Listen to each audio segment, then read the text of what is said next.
नमस्कार दर्शकों, आप देख रहे हैं खबर मध्य प्रदेश छत्तीसगढ़ और आज का मुद्दा है कर्नाटक में कांग्रेस की जीत। जहां कांग्रेस ने रण जीत लिया है तो वहीं बीजेपी के सारे मुद्दों को जनता ने सिरे से नकार दिया है। इसी मुद्दे पर ज्यादा चर्चा के लिए हमारे साथ कांग्रेस से जुड़े हैं कांग्रेस मध्य प्रदेश कांग्रेस कमेटी से सचिव राकेश यादव जी और बीजेपी से हमारे साथ हैं नारायण पटेल जी। राकेश जी, सबसे पहले तो आज का दिन खुशियां लेकर आया है कांग्रेस के लिए, साथ ही कर्नाटक की जीत को आप कैसे देखते हैं? आपको क्या लगता है कि राहुल गांधी की भारत जोड़ो यात्रा का यह असर है या फिर बीजेपी का बजरंगबली वाला मुद्दा यहाँ पर फीका पड़ा है? राकेश जी, देखिए सबसे पहले तो राहुल जी का जो नेतृत्व है ये उसकी जीत है। राहुल जी के जो सोच है ये उसकी जीत है। जो नफरत के खिलाफ उन्होंने जंग की शुरुआत की ये उसकी जीत है। इसके बाद जिस तरीके से धर्म का उपयोग किया गया, जब लगा कि भारतीय जनता पार्टी के जो प्रमुख नेता हैं, देश के प्रधानमंत्री हैं, उन्हें महसूस हुआ कि चुनाव जीत नहीं सकते, तो प्रधानमंत्री जैसे संवैधानिक पद पे बैठा हुआ व्यक्ति ये बोल रहा है कि बजरंगबली की कसम लेके वोट डालिए।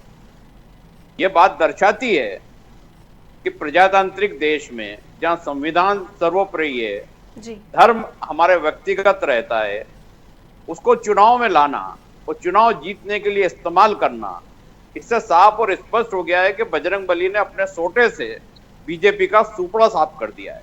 आज ये स्थिति हो गई है कि जिस राज्य पे अकेले प्रधानमंत्री जी दम भर रहे थे कि वो अपने नाम पे जिता के लाएंगे, वो पूरी तरीके से बीजेपी हार चुकी है। अब सिर्फ प्रलाप करने के सिवा कुछ नहीं बचा है, इधर उधर की बातें की जा रही हैं। राहुल गांधी जी ने अपने आप को सत्यापित करा है, जमीन पे उतर के सत्यापित करा है। अब अगर प्रधानमंत्री जी जो लगातार कई चुनाव अभी हार चुके हैं, दिल्ली हार रहे हैं, पंजाब हार रहे हैं, अब ये आपका कर्नाटक हार रहे हैं, अन्य नगर निगम के दिल्ली के चुनाव हार रहे हैं, अन्य बहुत सारे चुनाव लाइन से हार रहे हैं, तो अब हार का ठीकरा किस पे फोड़ा जाएगा ये भारतीय जनता पार्टी के नेताओं को तय करना। लेकिन वहां मार्शल लॉ लगा हुआ है, किसी में हिम्मत नहीं है कि ये बोल पाए कि इस हार के जिम्मेदार सिर्फ प्रधानमंत्री हैं, क्योंकि दूसरा कोई नेता प्रचार करने गया ही नहीं, ना किसी को कोई जिम्मेदारी दी। तो साफ और स्पष्ट संदेश है कर्नाटक से कि देश में धर्म का दुरुपयोग करने वाले लोग, धर्म पे राजनीति करने वाले लोग, बजरंगबली को सिर्फ अपना बोलने वाले लोग, पेटेंट करने वाले लोग अब नहीं चल पाएंगे। जो विकास की बात करेगा, जो सबको साथ लेके चलने की बात करेगा, उसको युवा पीढ़ी सहयोग करेगी। युवा पीढ़ी में आज भी कहीं भी हिंदू मुस्लिम नहीं है। बजरंग दल जैसे दल जो असामाजिक तत्वों के अड्डा है, समूह है, उनकी तुलना बजरंगबली से करना अपने आप में हिंदू समाज का तौहीन करना है, हिंदू समाज को नीचा दिखाना है, और वो उन्होंने किया, उसका खामियाजा भुगतना पड़ा। जी नारायण जी, एक तरफ कर्नाटक की हार तो दूसरी तरफ यूपी निकाय चुनाव की जीत, लेकिन बड़ी हार पर छोटी जीत का मरहम तो नहीं लगाया जा सकता। इस हार की वजह आपको क्या लगती है नारायण जी? नहीं, चुनाव में प्रजातंत्र में ये होता है कि कोई भी राजनीतिक दल अगर आपस में चुनाव लड़ते हैं तो एक जीतता है, एक हारता है। मैं राकेश जी को उनकी जीत के लिए, उनकी पार्टी की जीत के लिए बधाई देता हूँ, लेकिन साथ ही ये भी कहता हूँ कि हमने धर्म का कभी उपयोग नहीं किया। जो महात्मा गांधी हमारे राष्ट्रपिता कहलाते हैं, उन महात्मा गांधी ने रघुपति राजाराम उनका प्रिय भजन था और राम राज्य का नारा उन्होंने दिया था, और वो अंतिम समय पे जब गए, जब हे राम बोल के गए, तो हम राम को या हनुमान जी को या हमारा आराध्य को मानते हैं। ये हमारी संस्कृति है, हमारा संस्कार है और हम इसे मानते रहेंगे। जहां तक विजय की और राहुल गांधी जी को श्रेय देने का सवाल है, कांग्रेस पार्टी उस नेता को श्रेय दे रही है जो खुद अमेठी से, अपने गृह क्षेत्र से लगातार चुनाव जीतते आ रहे थे, वहां से चुनाव में पराजित हुए और साउथ का रुख किया। जहां तक दिल्ली और पंजाब की ये बात करते हैं, ये नहीं बताते, हमारी चिंता करते हैं, लेकिन दिल्ली में ये कितनी सीट इनको ले गए? हमारी तो सीट बहुत बहुमत के बिल्कुल नजदीक है, लेकिन आपकी सीट कितनी गई? कभी यह सोचा था? पंजाब में आपकी सरकार को हटाकर आम आदमी पार्टी की सरकार बनी है। कभी भारतीय जनता पार्टी ने दावा नहीं किया कि हम पंजाब में सरकार बना पाएंगे, क्योंकि वहां की डेमोग्राफी ऐसी है कि वहां भारतीय जनता पार्टी के लिए मुश्किल होती है। लेकिन हमारी कोalition सरकार वहां रही है। पश्चिम बंगाल में भी पराजित भारतीय जनता पार्टी नहीं हुई, कांग्रेस को 0 शून्य आया, उसमें राहुल गांधी की नाकामी नहीं बताएंगे। और गुजरात के चुनाव में बुरी तरह से कांग्रेस हारी, उसमें राहुल गांधी की नाकामी नहीं बताएंगे। एक राज्य अगर किसी कारणवश, हम उसकी समीक्षा करेंगे, हमारा नेतृत्व उसकी समीक्षा करेगा और जो कमियां रह गई उसे दूर करेंगे। फिलहाल हम हमारी पराजय स्वीकार करते हैं और आने वाले समय में हम सामाजिक दायित्व का निर्वहन करते रहेंगे और कार्यकर्ताओं के बीच में, कार्यकर्ताओं के साथ में हम जनता की सेवा में सतत लगे रहेंगे। निश्चित रूप से हमारे लिए सेटबैक है, हम आने वाले समय में हमारी कमी ढूंढेंगे और चुनाव के समर में, अगले चुनाव में जाएंगे और दमदारी के साथ वापस सरकार में आएंगे। जी राकेश जी, बड़ा जो सवाल है वो नारायण जी ने यहाँ पर उठाया, साथ ही एक ये भी बड़ा सवाल है कि क्या अब जो आंकड़े आपको मिले हैं कर्नाटक चुनाव में, क्या इसी आंकड़ों के साथ तक 5 साल ये सरकार रहेगी या फिर महाराष्ट्र या मध्य प्रदेश जैसे हालात तो नहीं देखने को मिलेंगे इसमें? देखिए, महाराष्ट्र और मध्य प्रदेश में जो भी हालात बने, किसने बनाए? इस देश के प्रधानमंत्री, इस देश के गृह मंत्री ने बनाए। खरीद फरोख्त किसने की? इस देश के प्रधानमंत्री ने शुरुआत की, गृह मंत्री ने करी। मध्य प्रदेश में जो सरकार है वो कैसे बनी, ये आप भी जानते हैं, हम भी जानते हैं। कितना पैसा बांटा गया, कितना पैसा लिया गया, किस तरीके से लूट अभी मची हुई है। जितने सिंधिया के समर्थक हैं उन्होंने डकैती डाल रखी है। पर्यावरण विभाग की आप हालत देख रहे हो, क्या लूट है। ये खुद भारतीय जनता पार्टी के प्रवक्ता हैं, खुद का काम कराने जाएंगे तो वहां भी पैसे मांग लिए जाएंगे। वहाँ 40% की सरकार थी, यहाँ तो 60% का कमीशन लिया जा रहा है। कोई काम लेके जाओ तो 60 रुपए की बात करते हैं, 60 हमें दे दो, 40 आप रख लो।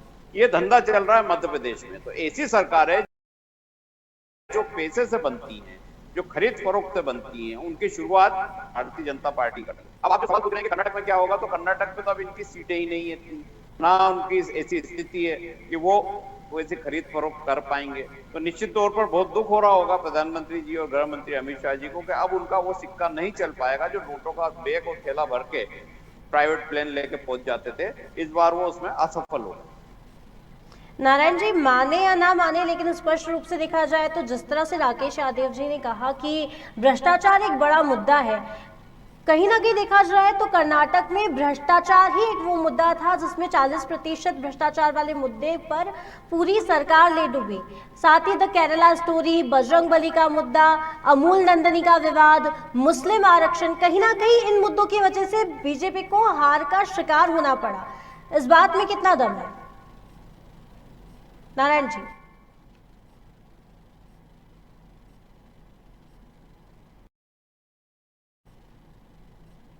नारायण जी, राकेश जी शायद हमारा कनेक्शन से बैठ नहीं पा रहा है। नारायण जी, क्या आप लाइन पर हैं?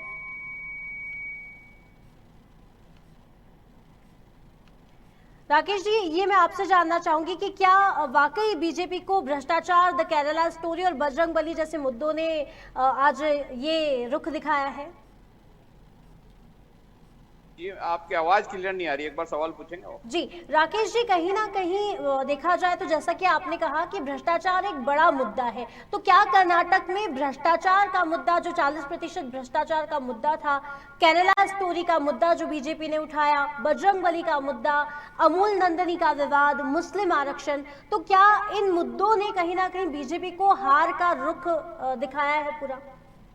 देखिए, जब जब भारतीय जनता पार्टी अपने भ्रष्टाचार को छिपाने की कोशिश करती है तो धर्म का सहारा लेती है। जब उन्हें लगता है कि वो चुनाव जीत नहीं सकते, जनता समझ गई है जो 40% का भ्रष्टाचार है, मध्य प्रदेश में 60% का भ्रष्टाचार है, जब ये जनता की समझ में आता है कि गला दबा के पैसा निकाला जा रहा है, तब जनता इनको उखाड़ के फेंकती है। लेकिन उस समय भी हिंदू मुस्लिम करके, कभी बजरंगबली जी का नाम लेके, कभी श्री राम जी का नाम लेके जनता को बरगलाने की पूरी कोशिश अंतिम समय तक करते हैं।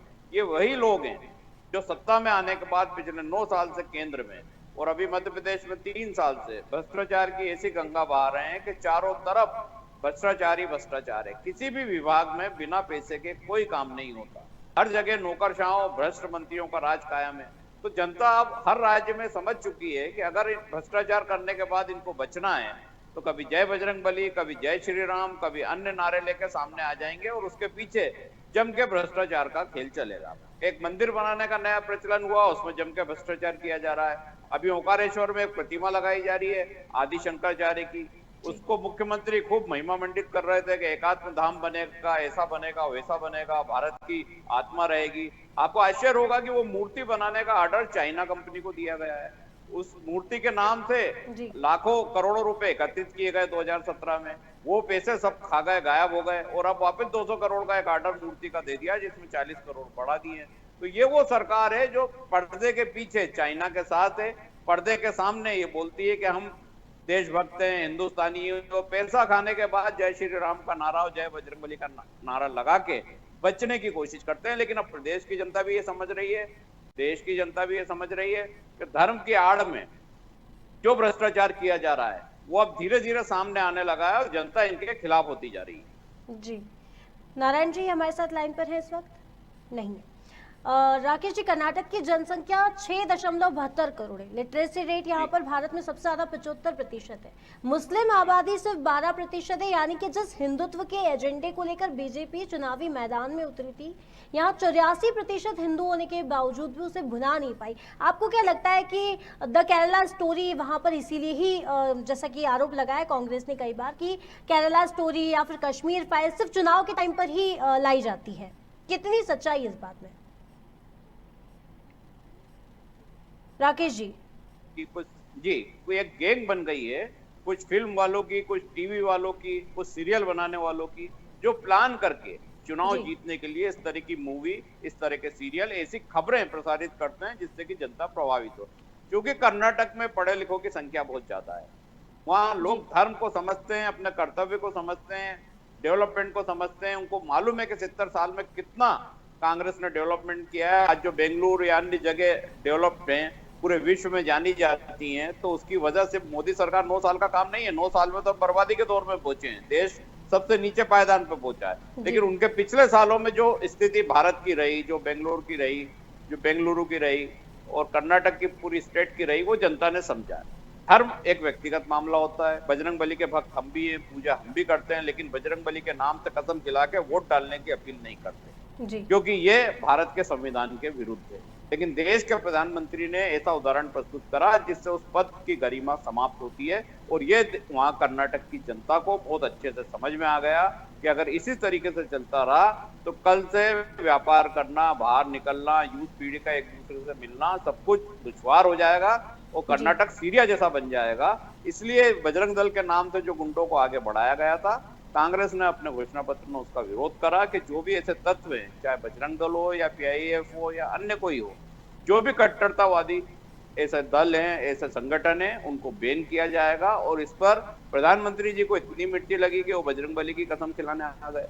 जनता ने करारा जवाब दिया और बजरंग बली के सोटे से उनका सफाया हो गया। जी लेकिन राकेश जी, देखा जाता है कि कांग्रेस की लड़ाई बहुत कम होता है ऐसा जो कभी दूसरी पार्टी से हो। सबसे ज्यादा कांग्रेस की लड़ाई होती है अंदर ही अपने, यानी कि अंतर कलह काफी ज्यादा देखने को मिलती है। गुटबाजी और अनबन को सुलझाना तो कांग्रेस में अभी कहते हैं कि भारत जोड़ो यात्रा, लेकिन भाजपा कहती आई है कि पहले कांग्रेस जोड़ो यात्रा चलानी चाहिए। तो इस टैग पर कैसे काम करेंगे? क्योंकि ये तो सिर्फ कहते हैं ना, कर्नाटक सिर्फ ट्रेलर था, आगे हमारे पास जो चुनाव है वो बड़े चुनाव भी है और कई राज्यों में चुनाव है, जैसे जम्मू कश्मीर है, छत्तीसगढ़ है, मध्य प्रदेश है, कई राज्यों में चुनाव है। तो ऐसे में जो अंतर कलह है उससे कैसे निपटा जाएगा? देखिए, आप दो फर्क हैं दोनों पार्टी में, भारतीय जनता पार्टी और कांग्रेस। बीजेपी जो है वो एक तानाशाह पार्टी, एक हिटलर की पार्टी। हिटलर शब्द का उपयोग मैं अभी वर्तमान लीडरशिप के लिए नहीं कर रहा हूँ, वो हिटलर की पद्धति को ही मानते हैं। वहाँ व्यक्तिवाद चलता है, जो व्यक्ति वहाँ बन जाता है वो सबका शोषण करता है, उसी के आदेश चलते हैं, उसी को माना जाता है। स्वतंत्रता नहीं है बोलने की। आप देखते होंगे देश में कोई भी नेता बीजेपी का पीएम मोदी के खिलाफ या उनके ही नेता नरेंद्र मोदी के खिलाफ नहीं बोल सकता, कोई अमित शाह के खिलाफ नहीं बोल सकता। बोलेगा तो उसका हाल संजय जोशी जैसा हो जाएगा, मुरली मनोहर जोशी जैसा हो जाएगा। हमारे यहाँ की सांसद सुमित्रा महाजन को घर बिठा दिया। ऐसे बहुत सारे नेता हैं जिनको घर बिठा दिया गया क्योंकि उन्होंने सवाल उठाए थे। कांग्रेस में इसका उल्टा है। कांग्रेस में जब भी सत्ता में कांग्रेस आती है, सबकी सलाह मशवरे से मंत्रिमंडल से लेकर मुख्यमंत्री तक गठन होता है, बातें होती हैं, विरोध की बातें भी आती हैं, समर्थन की बातें भी सब सुनी जाती है। लेकिन ऐसा नहीं होता कि एक कमरे में बैठ के ऑर्डर पास कर दिया जाए कि रातों रात मुख्यमंत्री बदल दिया जाए। कई स्टेट में आप 3-3, 4-4 मुख्यमंत्री बदल दिए गए। आपने हिमाचल में उदाहरण देखा है, रातों रात मुख्यमंत्री बदल दिए जाते हैं। क्या क्राइटेरिया है, क्या योग्यता, कुछ भी नहीं। साहब को पसंद आया, रात में साइन करे, सुबह ऑर्डर निकल गए। तो ये कांग्रेस में नहीं होता, इसलिए आप जिसको विरोधाभास कह रहे हैं वो प्रजातांत्रिक तरीका है, विरोधाभास नहीं है। बात सबको कहने का हक है। निश्चित तौर पर एक राज्य में 2 से 4 मुख्यमंत्री के दावेदार होते हैं, बनता एक ही मुख्यमंत्री है। बाकी लोगों से बात करके उनको समझाया जाता है, उनको साथ में लिया जाता है, लेकिन किसी को भी ऐसा नहीं बताया जाता है कि हमारा ऑर्डर है, इसको मानना। ये फर्क है, दोनों बेसिक फर्क है दोनों पार्टी की लीडरशिप में, दोनों पार्टी की विचारधारा में। इसलिए कांग्रेस के साथ आज आम आदमी, गरीब आदमी जो अपने को दबा कुचला मानता है वो जुड़ता है, क्योंकि उसको अपनी बात कहने सुनने का अधिकार मिलता है। वो बात कह भी सकता है, उसको बात जो बोली जाती है वो हम लोग सुनते भी हैं, कांग्रेस भी सुनती है, संगठन सुनता है और उसके बाद निर्णय होता है। तो बीजेपी कहीं ना कहीं एक ऐसी पार्टी है जो हिटलरशाही को मान्यता के अनुसार चलती है, उन्हीं को मानती है और एक तरफा निर्णय करके चलती है। वो जो बोलती है कि हमने ये करा वही सही है, लेकिन कांग्रेस में ऐसा नहीं है। इसलिए यहाँ सभी लोगों को मिलकर साथ बैठ के निर्णय होते हैं और सारी बातें तथ्य जनता के समक्ष रखे जाते हैं। जी राकेश सर, अब बात की जाए तो मध्य प्रदेश में विधानसभा चुनाव होने वाले हैं। क्या लगता है कि इस बार ये चुनाव किस तरह से खास होंगे और खास करके कांग्रेस इस चुनाव को किस तरह से लेगा? क्योंकि एक बार हम देख चुके कि महापौर के जो चुनाव हुए थे उसमें कांग्रेस को एक बड़ा झटका भी लगा था। देखिए क्या होता है, मध्य प्रदेश के जो चुनाव है वो साफ और स्पष्ट है कि जो सरकार बनी थी वो सरकार कैसे बनी, आम जनता जानती है। किस तरीके से पैसा बहाया गया, लोगों को दिया गया, पैसे की गंगा बहा दी। हर विधानसभा में इतना पैसा खर्च किया गया कि वो वोट खरीदे गए। लेकिन ये एक समय तक चलता है। आज जनता ने ये सब समझ लिया कि जिनने पैसा खर्च करा वो पैसा किस तरीके से वसूल रहे हैं। आज एक एक काम के पैसे लगते हैं। कि कई भारतीय जनता पार्टी के नेता तक बोलते हैं कि हमारे काम भी नहीं हो रहे हैं। जो कांग्रेस से गए लोग हैं उन्होंने वहां दुकान खोल के बैठ गए हैं उसमें बीजेपी में शामिल होने के बाद, और उनके ईमानदार नेता इधर उधर सड़कों पर रोते फिर रहे हैं। ना उनके काम हो रहे हैं, ना उनको महत्व मिल रहा है। तो कहीं ना कहीं जब अगर बीजेपी के नेताओं को ये लग रहा है कि हमें महत्व नहीं मिल रहा, तो आप जनता की स्थिति तो समझ सकते हैं कि जनता को क्या काम हो रहे होंगे, क्या महत्व मिल रहा है। मुख्यमंत्री जी जरूर रोज कथा वचन जैसा बोलते रहते हैं, रोज भाषण देते रहते हैं, रोज घोषणाएं करते रहते हैं। कल उन्होंने घोषणा करी कि गौ संरक्षण दिवस बनाया और उसके लिए एक प्रोग्राम घोषित करा और 900 रुपए की बात गाय को देने की कर रहे हैं पिछले 2 साल से। आज तक 1 रुपया गौपालन में नहीं दिया। सिर्फ झूठ और 100% झूठ के सिवा कुछ नहीं बोलते हैं। हर साल 15 अगस्त पे 3 साल से 1 लाख नौकरियों की घोषणा करते हैं। एक नौकरी किसी को नहीं मिली। अब फिर इस 15 अगस्त को घोषणा करेंगे कि मैं 1 लाख नौकरी दूँ। अब कहां से दोगे? चुनाव तो 2 महीने में, जब पिछले 3 साल में नहीं दे पाए तो आचार संहिता लग जाएगी, तो नौकरी तो बहुत दूर की बात है, उसकी प्रक्रिया भी नहीं हो पाएगी। तो इस झूठ को जनता के समक्ष कांग्रेस के द्वारा ले जाया जाएगा। घर घर, बच्चे बच्चे तक, युवाओं तक, सब तक ये बात पहुंचाई जाएगी कि अगर उनको अच्छा जीवन जीना है, अच्छा भविष्य बनाना है, तो मध्य प्रदेश की बागडोर कांग्रेस के हाथ में सौंपी है और एक ऐसे समझदार मुख्यमंत्री को बनाई है जिन्होंने पिछले 13 महीने में मुख्यमंत्री रहकर कमलनाथ जी ने एक आदर्श उदाहरण प्रस्तुत करे थे। तो आने वाले 5 साल के लिए मध्य प्रदेश तरक्की की राह पे दौड़े। एक पिछड़े राज्य से और एक परेशान राज्य से कानून व्यवस्था जब भंग हो चुकी है, महिलाओं का अपमान हो रहा है, उनसे सबसे बाहर निकल के एक सुखी प्रदेश बन सके। लोकसभा चुनाव भी आगे आने वाले हैं, तो ऐसे में राहुल गांधी का नेतृत्व होगा या नहीं, अब भी इस पर मंथन है। देखिए, राहुल गांधी जी का नेतृत्व है, कांग्रेस में कोई मंथन का विषय ही नहीं है। अब जितनी सीटें आएंगी, ये सब सीटों के समीकरण, तालमेल के समीकरण लोकसभा चुनाव में होते हैं। कोई भी एक दल पूर्ण बहुमत लाने की स्थिति में ना भारतीय जनता पार्टी रहती है, ना अन्य कोई दल रहता है। लेकिन अब परिस्थितियां बदलेंगी, उस स्थिति में जो भी सीटें आएंगी और जो हाईकमान तय करेगा, उसके बाद ये सारे निर्णय होंगे कि प्रधानमंत्री पद पे किस तरीके से राहुल गांधी जी पहुंचेंगे। जी, तो कर्नाटक में कांग्रेस, लेकिन अब आगे क्या, ये तो आने वाला वक्त ही बताएगा। हमें समय देने के लिए बहुत बहुत धन्यवाद। देश और प्रदेश की खबरों के लिए आप देखते रहिए खबर मध्य प्रदेश छत्तीसगढ़।